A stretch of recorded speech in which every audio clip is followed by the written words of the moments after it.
Everyone, and thank y'all for joining us for the information meeting on the second round of the Healthcare Occupations Program grants. I'm Ashley Stewart. I'm the Director of Programs from the Rapides Foundation. And today you're going to hear from me. I'm going to kind of give you an overview of the work of the Rapides Foundation.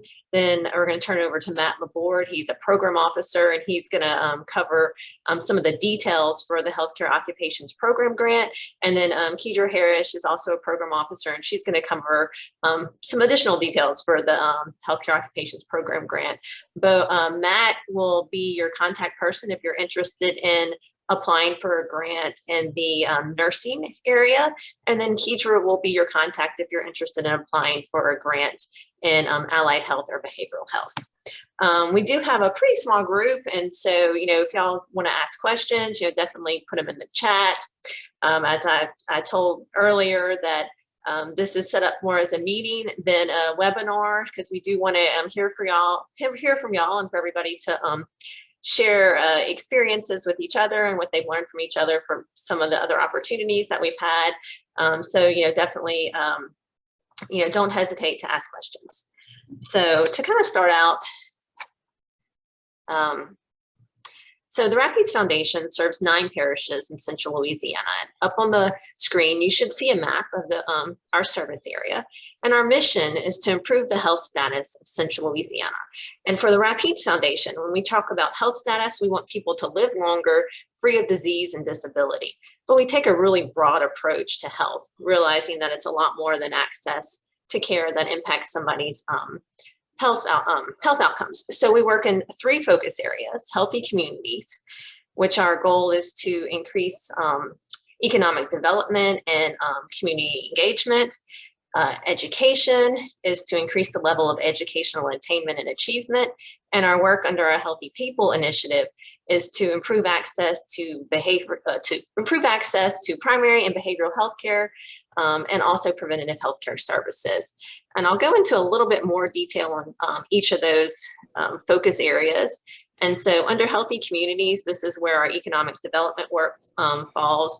We focus a lot on the business culture and environment, also the entrepreneurial efforts in the area, and in cultivating business startups and expansions. We also do a lot of workforce development, working to build a cohesive and effective workforce development system. We also have our social and environment initiative that falls underneath healthy communities. And this includes our Community Development Works program, which the Rapides Foundation actually runs ourselves. And this provides trainings to nonprofit leaders and staff, and also just community members who might be interested in starting a nonprofit. And it provides them with some capacity building resources and some training programs. And then finally, we have our community engagement and leadership opportunities for high school students. And actually, Matt is the one who oversees the implementation of the Healthy Communities work.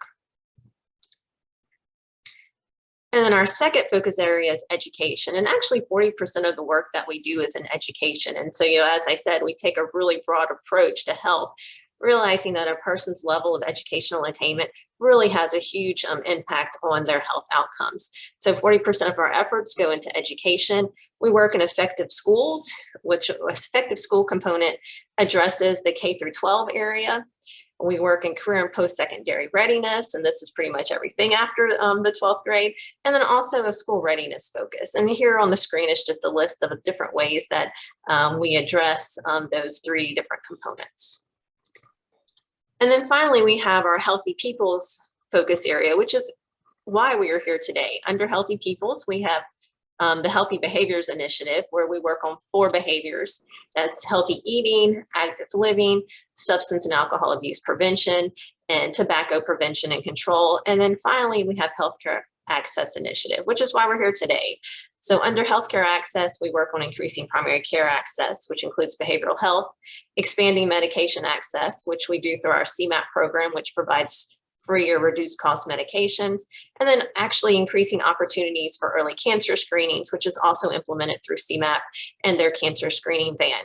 And then increasing medical manpower, because we know that unless you have a quality workforce, that you cannot provide the services and healthcare that you need. And so that was just kind of the, underneath our Healthy People initiative, medical manpower is where this funding opportunity lands. And it really is our effort to make sure that the providers in the area have the workforce that they need to provide high quality services. So in the past, we've also provided some additional funding to address healthcare access. We had a nursing capitation grant from 2010 to 2016, where we provided funding to ensure nursing enrollment pipeline stayed intact. We had this exact funding opportunity in 2016, and then another opportunity in 2022. So between those two funding opportunities, we have funded $5.5 million to local post-secondary institutions to increase graduates in healthcare fields.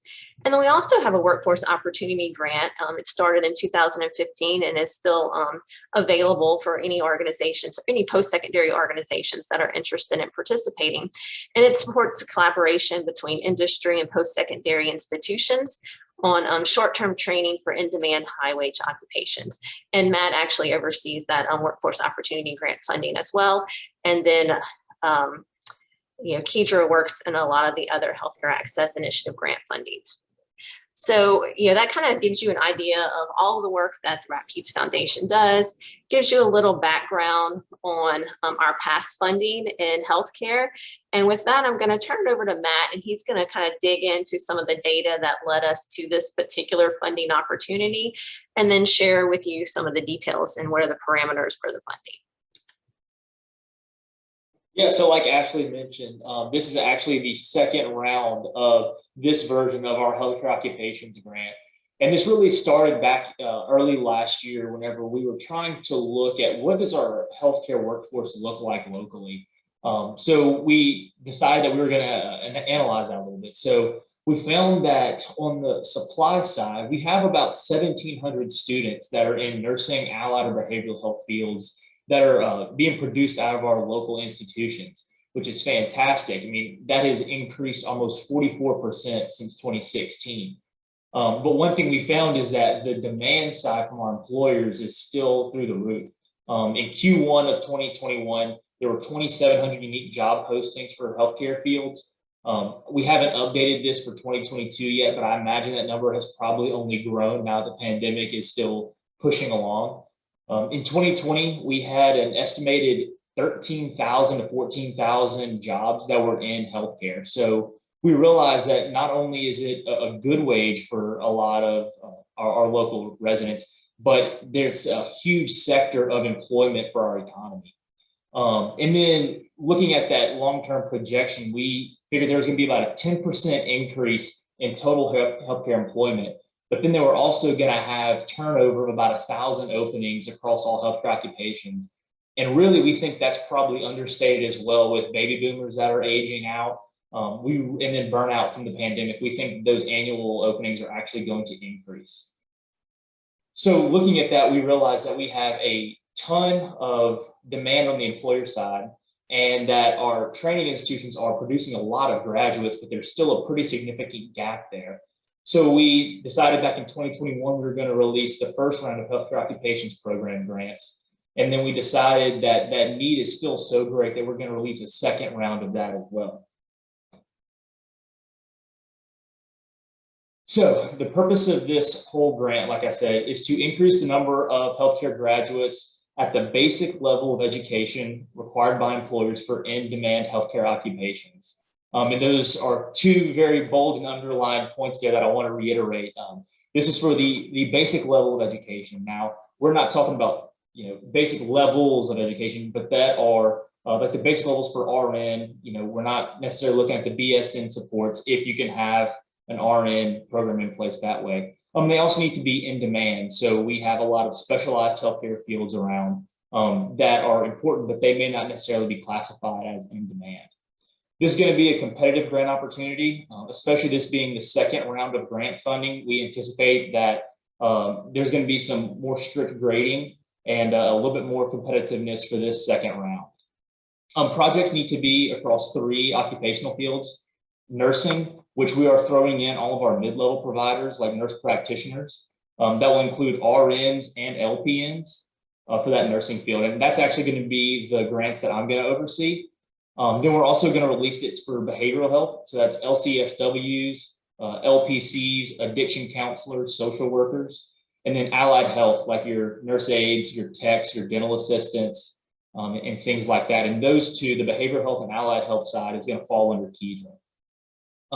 All proposals need to be based on proven and evidence-based activities. They need to result in more completers. And one thing we want to stress too is whenever you're thinking about your projects, we're actually looking for a number of estimated completers. So if you think that that's going to be 15 a year for 3 years or 25 a year for 3 years, be sure that you're kind of working towards a hard number that you can submit with your proposals and your LOIs.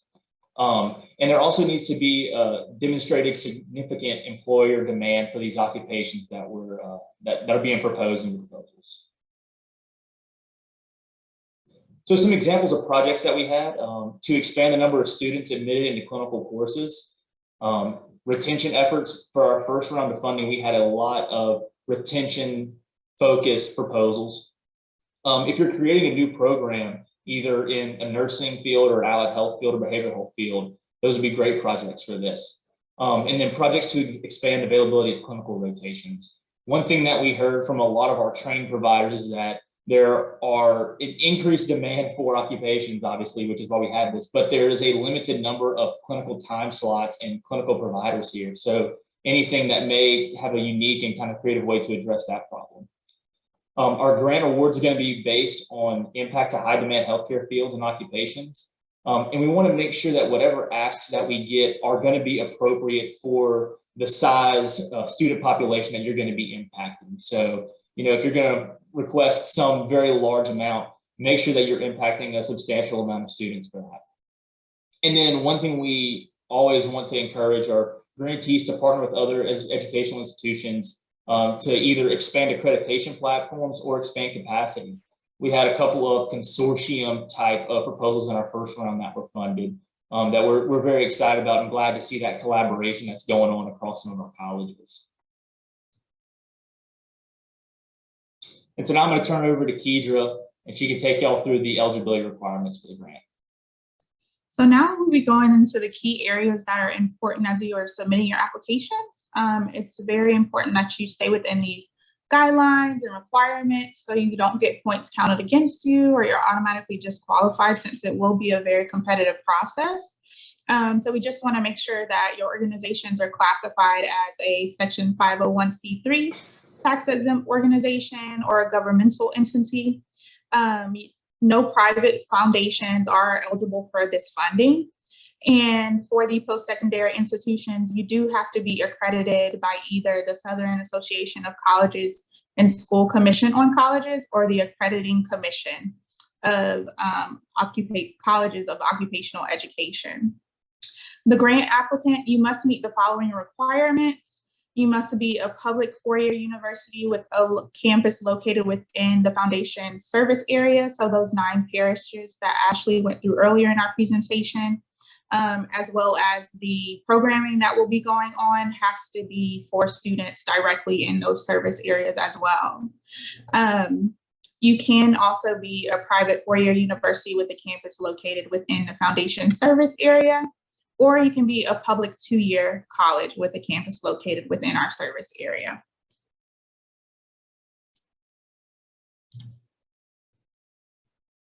So for our funding guidelines and grant term, they will be up to 43 months, beginning November 1st, 2022, and they will be going through May 1st, 2026.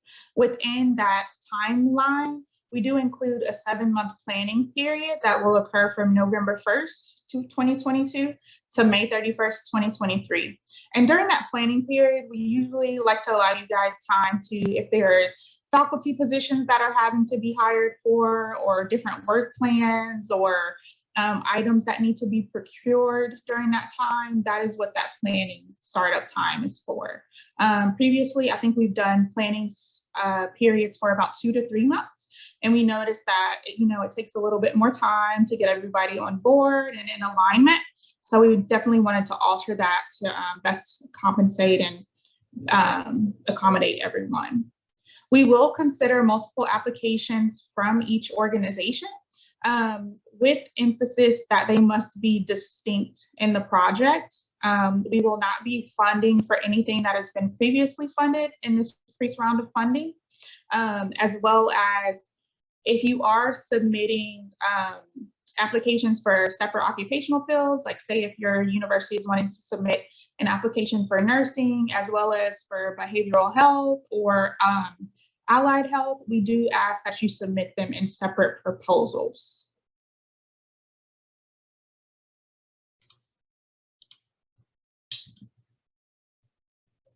So allowable expenditures that are okay within the grant guidelines.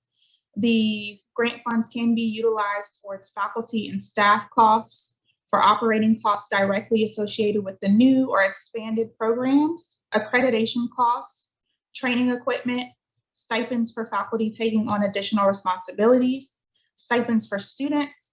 With the stipends for students, we do require a 2-year employment requirement after they graduate for work within our service area. And it can also be utilized for renovation and construction costs. A very important note is that for the renovation and construction costs, as well as the training equipment, those total amounts cannot exceed 15% of the total budget. So I think this is something very important to pay attention to as you are getting your budget together and you're going and creating your line by line. That training equipment, renovation costs, capital costs cannot exceed 15%. If you are not within the budget guidelines, that is, pretty much an indicator that the project may not be considered further.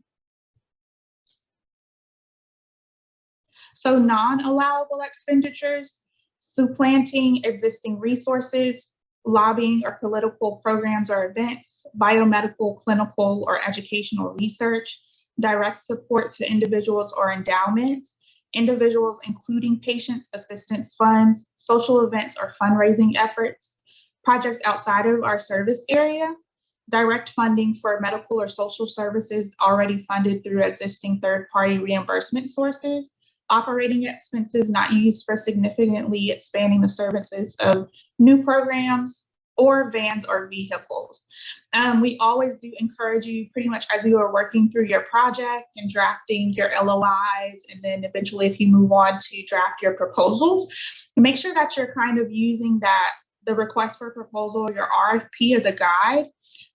For each section, it's pretty much laid out the information that we are seeking and that you will be evaluated on as you are creating your letters of intent, as well as your proposals. And then, of course, we also do advise you guys to schedule a consultation, kind of a chat with Matt or I, depending on which area that you would be submitting a proposal or letter of intent through or focus on. That way we can just kind of hear your ideas, kind of provide a little guidance to let you know, this is aligning with the allowable expenditures, or no, this might not be an area that is able to be funded. Very important note also is the timelines. Since there are a lot of moving pieces, the letter of intents are due by April 21st, 2022. And we require submission of all documents in our online portal, and all of the documents are due at 1 p.m. of each of the times that are listed above. We'll also go through what our portal looks like in a little bit, so you can kind of get a feel for the online portal and that process, as well as after your letter of intents are submitted to us, we provide notification of if they are accepted to move on to submission of the full proposal by May 20th. And then the full proposal will be due by August 8th of 2022. Once we've received your full proposals, we will review them, evaluate them, make recommendations, and then our board will approve the ones that will be selected for funding. And then we notify you guys of funding by October 3rd, 2022. So that gives you about a month before that startup period when you'll receive notice if you have been awarded funding. Only applicants with an accepted letter of intent will be eligible to move forward with your full proposal. Prospective applicants are encouraged to schedule a call or a meeting with either Matt or I, depending on what your project focuses on. And then LOIs should be limited to 2 to 4 pages, and we will only accept them through the online portal. Within that RFP, you will find guidance of what should be included in that letter of intent, as well as what should be included in your proposals. And just to remind you, all documents are due by 1 p.m. Central Standard Time of the dates listed above. So here's our information. You can also find our information located on the Rapides Foundation website on the grant tab for the Healthcare Occupations Program. You will see our contact information. The RFP is also there, along with signature pages and key dates also.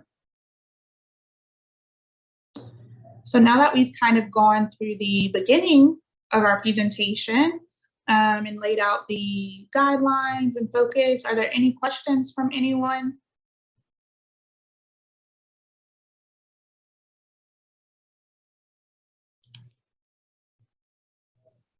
I actually have a question. When you say that equipment can't be more than 15% and renovation expenses can't be more than 15%, so is that a total of 30%, or collectively they can't be more than 15%?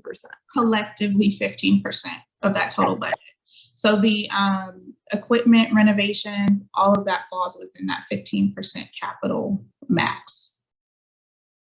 Yeah, and just to kind of piggyback on that too, that 15% is a cap for, like he just said, all capital expenditures. So it's not just those programmatic equipment costs, you know, like your nursing beds or simulators or whatever like that. That also means, like, if you're needing a new computer for a staff person or office furniture, things like that, that's all going to fall within that 15% maximum there. So we've had some proposals that say, hey, we want 15% is going to be programmatic equipment, but we need these other administrative type of capital expenditures that push them over that. So just kind of keep that in mind. It's a total capital expenditure of 15%, which includes all administrative capital, program capital, and renovation costs.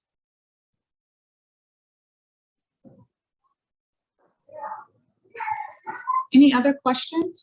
I have a question. Can you hear me? Yes, we can. Okay, great. We submitted a LOI that did not make it in the first round. Are we prohibited from submitting that again, or of course revising it to resubmit? And then also closely related to that is on projects that we had funded in the first round, can we submit a proposal to add additional funding to them or to expand them? What are any prohibitions on those kinds of revisions, I guess I'm asking about? So for your the LOI that was not approved, you are able to resubmit for that. And for the additional components to the projects that were approved, I will direct that question to Ashley.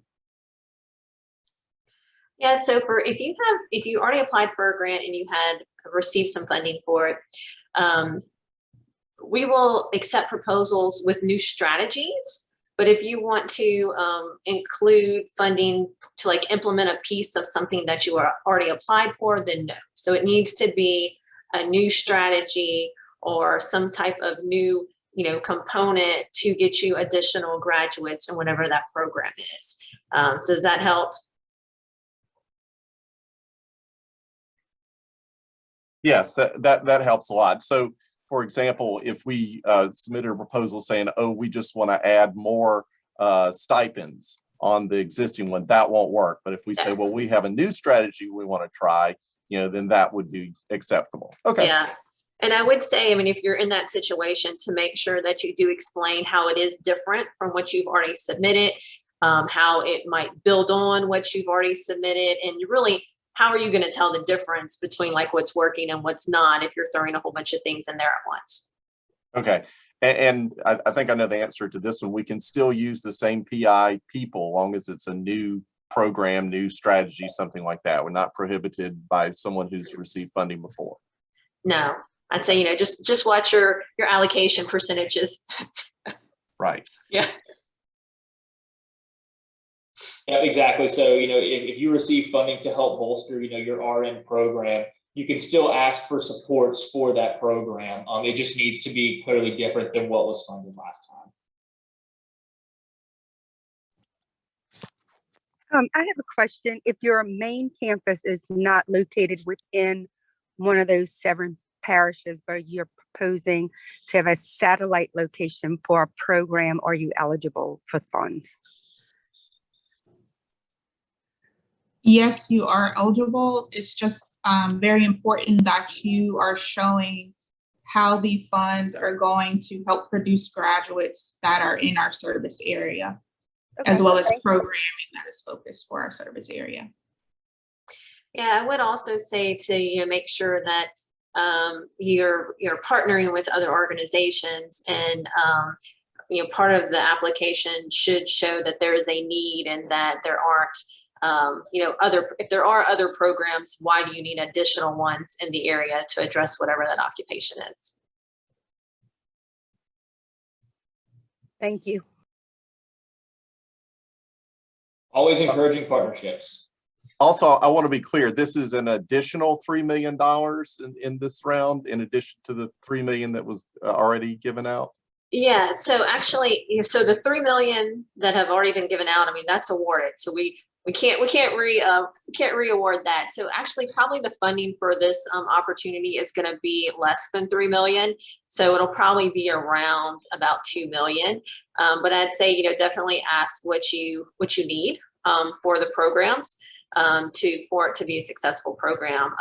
Just to give you an idea, this past funding opportunity, we had other funders that were interested in some of the other proposals, that were interested in some of the projects as well. So, there are opportunities that we might reach out to you and share, say like, hey, are you okay with us sharing this with another funder that might be interested? And so just keep in mind too, as that total number is narrowing down, all that means is that there's going to be more competition for dollars. So, really focus on, ask for what you need. So if you need a lot, it's okay to ask for a lot, but make sure that it's also in line with the number of students that you're impacting, the type of jobs they're going to be getting. So we want to make sure all that is aligned, because it is going to be more competitive this go around.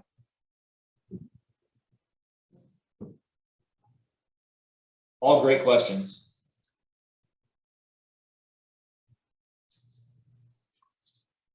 Any other questions before we move forward? During the next half of our presentation, we'll be sharing information about key materials that will be useful to you, as well as giving you an overview of the online portal.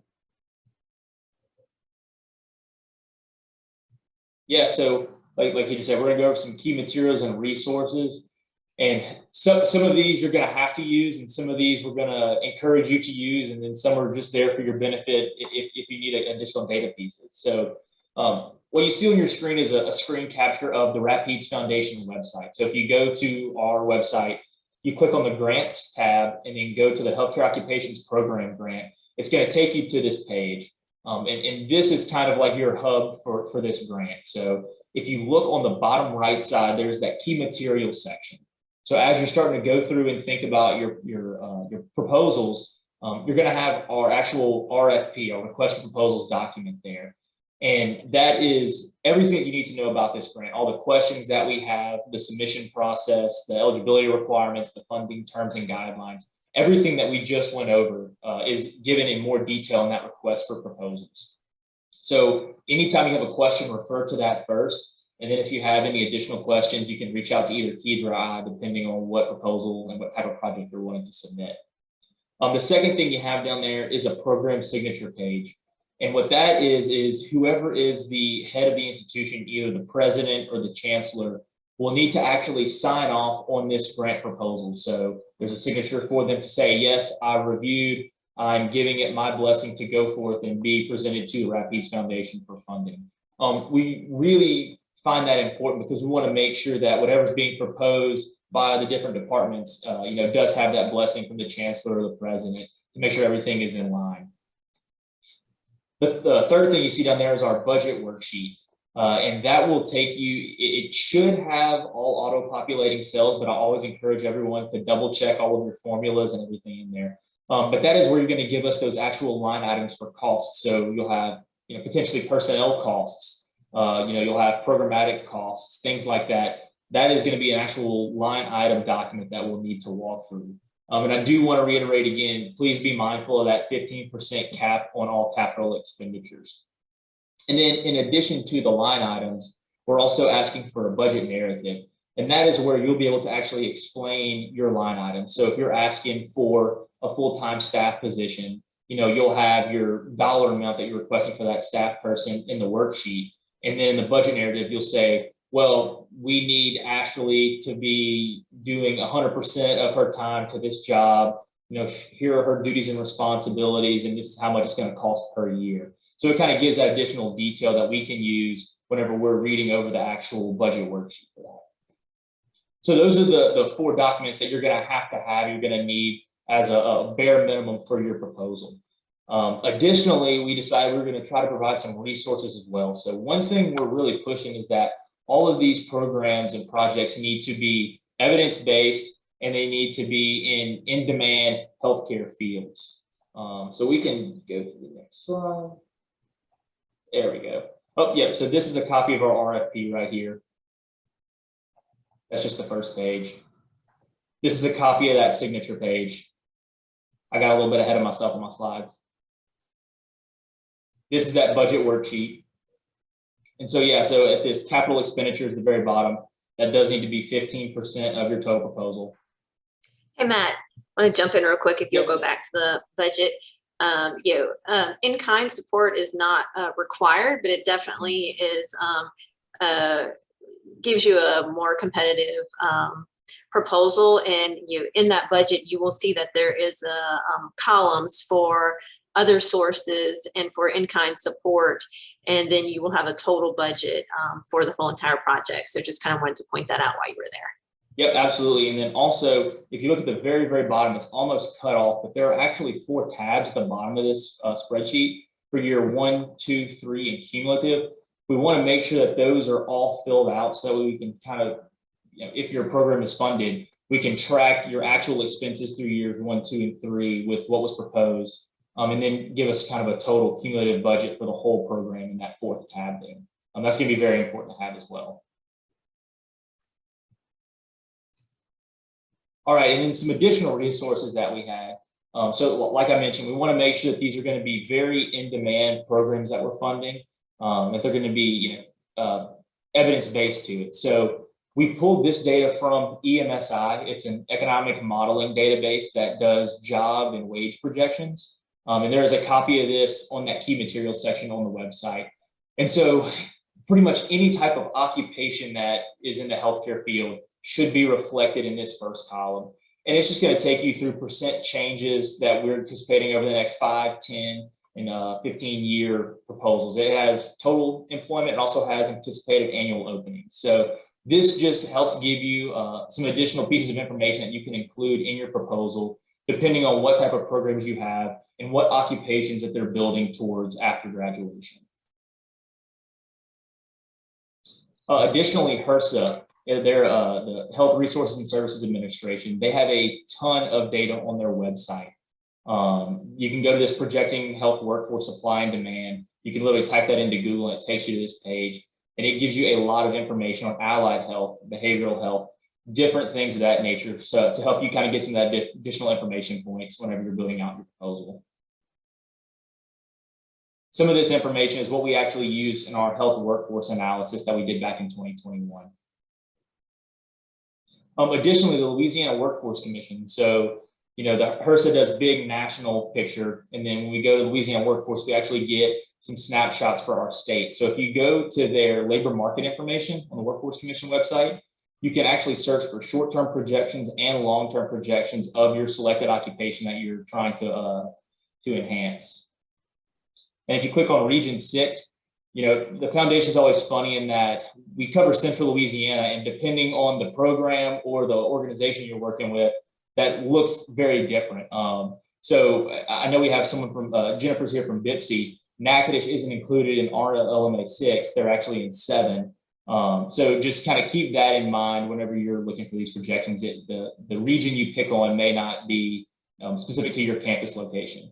But they have a ton of great information about occupational data at a more granular level that we encourage you to use as well.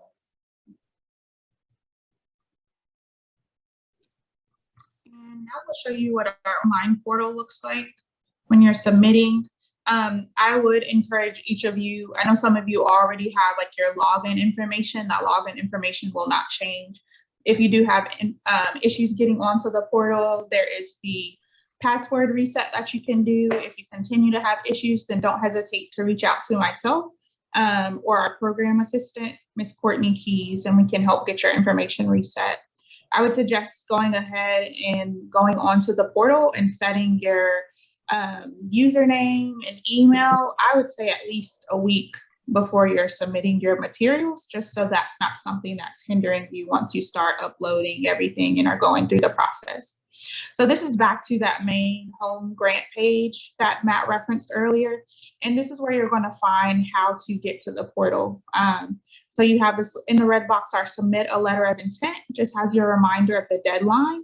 And right where it says start a new application, once you click that button, it'll pull up this right here in another screen. And this is where you use that login information. If you're a new applicant, you would just press new applicant under the email box and it takes you through setting up your profile.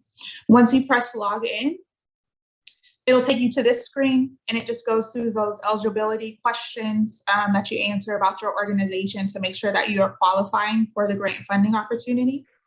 You'll submit those and move forward, and it'll take you through to the Healthcare Occupations Program Grant web portal page. And this will just take you through the introduction, background, the purpose for the request. This information is the same that is found in your request for proposals. And then you'll continue, you'll input who will be your grant contact, classification of your organization. You'll save all of that information as you're inputting it. And it'll also continue to add organization, the contact information, names, numbers. Please make sure that they are reachable names and numbers. So if there's something that we need throughout the process, we're able to contact you pretty easily. And then along with the primary contact, if there's a program director that is already on the project, you can include their information as well. So for this, you'll start uploading your this is pretty much like your project overview, your project title, description, the start date, the amount that you'll be requesting. Something to keep in mind as you're coming up with your project titles, we do encourage you to be creative, but be mindful that those are titles that we will be using throughout the full process. So whether you get approved under that title, that's the title that'll be on your press releases, that'll be on your official documents. So that just may be something to think about as you're formulating it. And then this is where you'll start uploading your documents. So your letter of intent, all of those key materials that Matt mentioned, your project budget, the Excel document, as well as the narrative, your 990 or other documents that support classification of your organization, as well as your signature pages and your IRS letter. It is important that you upload all of those documents by the time that they are required, so they do not make you ineligible for the funding opportunity. So that is pretty much a kind of like a quick overview of our online portal. And at any time, if you have any issues when you're like uploading documents or you kind of get lost in navigating the portal, Matt and I are here to support you throughout the process. So don't hesitate to reach out via email or via those numbers that are listed, and we'll be more than willing to help you guys, of course. I think something, I was just going to say one last thing. Oh, go ahead, Keidra, and I'll. When you're uploading your documents, that I think we say make sure you start uploading at least 3 hours before the submission time. I would probably encourage 24 hours, but I know how it is when you're, working through your grant, want to make sure everything is flushed out, but just give yourself time. So if there's some type of technical issue that goes on, we're able to support you and get it up by the deadline. So I did want to say that, just some tips for the online portal. At the bottom of each page, there's a save and finish later. So you are able to save your application and wherever you are in that process. And to come back to it, you have two options. So either you can go to that grant page where you click start an application, but instead of hitting start an application, hit return to my application. And then you would enter your past name and username, and it'll bring you back to a main screen where you will see a list of any application that you have currently submitted. So if you're working on multiple applications, when you put in that username and password, it will pull up a list of all of those different applications, and you can select whichever one you want to work on. Another way that you can return to it, on the top of every single page, and you can see it on this one, it says grantee login. So, you don't have to go to, navigate to the grant tab. You can actually just click on grantee login, put in your username and password, and it will take you to that screen that lists all of the applications that you have already started. And so that's just a little tip to help you navigate back to it once you've started it. If you click on the start the new application after you have already started an application, it will create another application for you. So when you return to it again, it will look like you have multiple applications. So, just be aware of that as you navigate through it.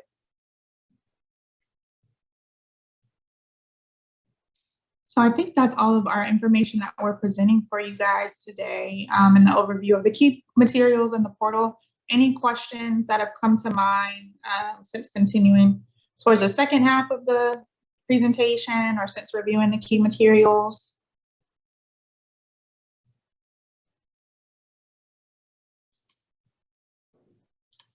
I'm going to take that as the ideas are flowing.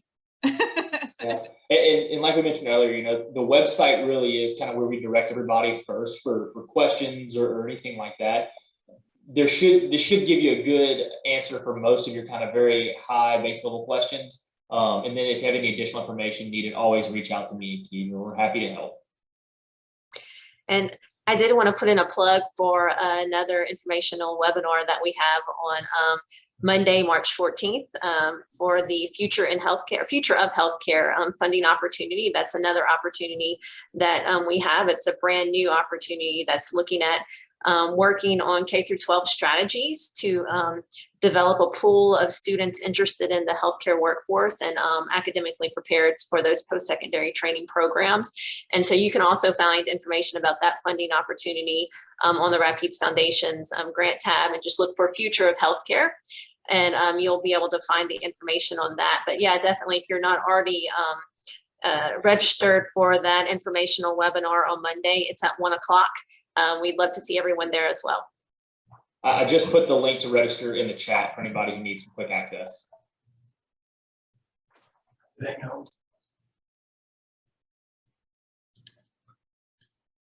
All righty, so I think that is all for our presentation today. We appreciate you guys attending. We hope to see you guys also on Monday. And if you have any questions or comments, feel free to reach out, please. Yeah, thank y'all very much for y'all's time. Y'all have a great weekend. Thank you, guys.